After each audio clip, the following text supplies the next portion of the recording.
Andre Wade was just released once again. I come back to, the reminisce on them old times. I was speaking on the times when the storms used to hit the facilities. Never really knew a storm that directly hit a prison in the state of Texas as when I was doing time, out of the 20 something years that I was doing time. But I always had plenty of rain and thunder and lightning, power would go out. Some units power weak. If you clap your hands too loud, too, if you had a football game going on, you went to clapping your hand, the power would go out. That's how bad theirs was. But times move on. Times move on, and places change, people change, but prisons stay the same. Ain't that pretty crazy? You look at the parole system, where the parole system is still the same. Still the same. They are back in I think there was 92 or somewhere in that nature, somewhere in that era. The um,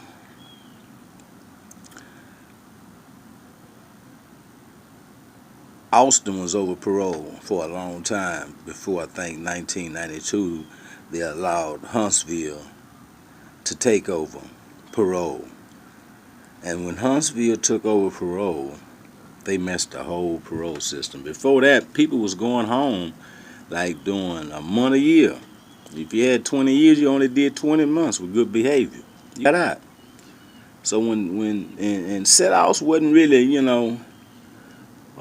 bad back then. They, you might have got one or two, but when Huntsville took over, offenders was getting,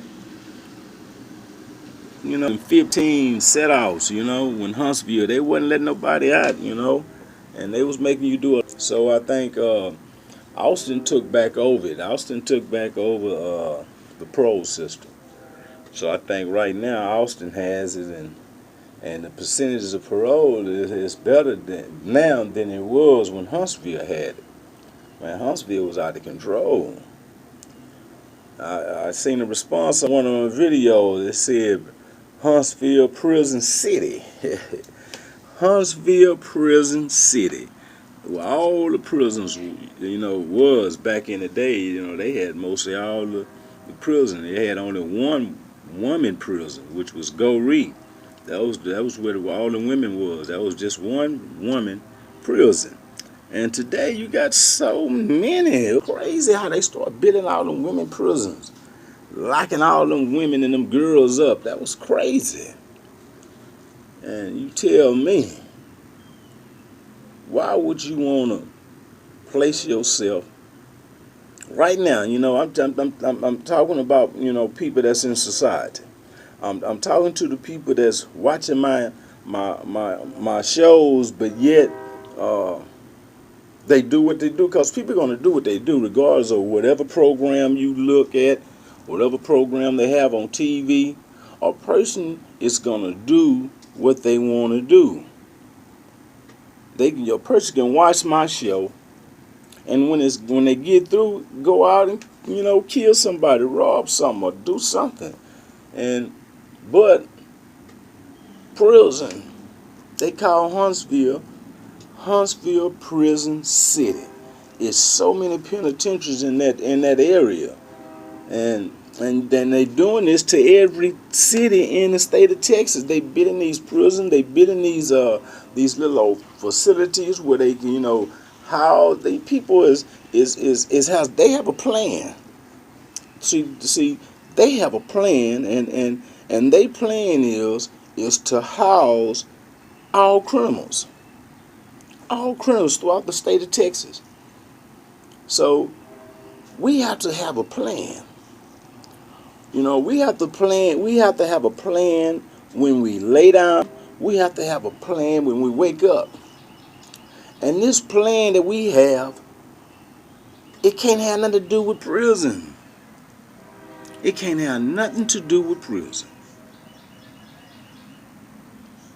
We have to plan for our family members that's struggling. We have to help those who are in need. And, it's not just helping people at the time of disaster or when a person has gotten so much to the point where he's in a police car or she's in a police car. Because we can help now. We can help them now with a plan. With a plan. Because this is how we when we plan something and it's in a right manner, in a good manner, good things come out of good things. They say if you hang around a person that's having money, you're gonna have money to a percent. But if you're hanging around a person that's always doing wrong, then the chances are there's a percentage you're gonna start doing wrong. Prison is not no place for a person that's thinking of doing right on a daily basis. On a daily basis. I was telling you about when I was working at the back gate. And I'm going to tell you, in prison, you have so many jealous people. They be wanting your spot. They'll do anything to get you out of this spot and try to get themselves in that spot. But people don't understand is that when we do something for ourselves, we did that for ourselves. We created that. I'm one of the first inmates on Eastham out of the SSIs that started really feeding the officers out of my locker, out of my cell. I used to go to the kitchen. I had this female officer that used to work the searcher's desk. Crazy about me. We didn't have an affair. We was like, friends. I had a lot of officer friends, mostly women. And I used to buy 200 pieces of fried chicken. Now, how would you get 200 pieces of fried chicken out of the kitchen? I used to take the fried chicken and put it in a big bag. They used to put it in big bags, and I would put some ice, not a whole lot of ice, just a little ice on the top of the bags. I would already have about 20 pieces of chicken on top of the garbage can lid, the barrel that I would take the chicken out of. And those pieces is for the officers. They would never shake my barrel down. I would have, if there's 2 officers right there at this barricade, then that's 4 pieces of fried chicken. Over here, there's probably, 4 officers over here probably hanging out in front of the pods.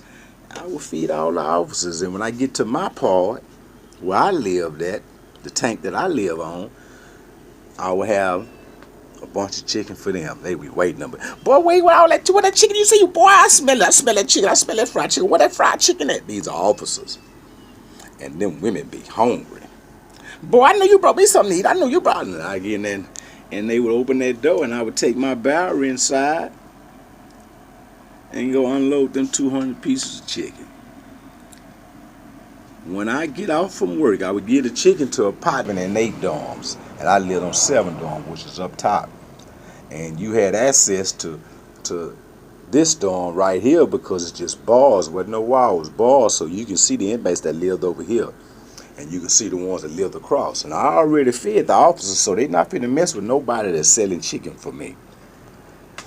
Them 200 pieces of chicken would be gone by the time I get off from work. I got off from work and went to my shower, came to the house, and I got a gang of money in my cubicle waiting on me.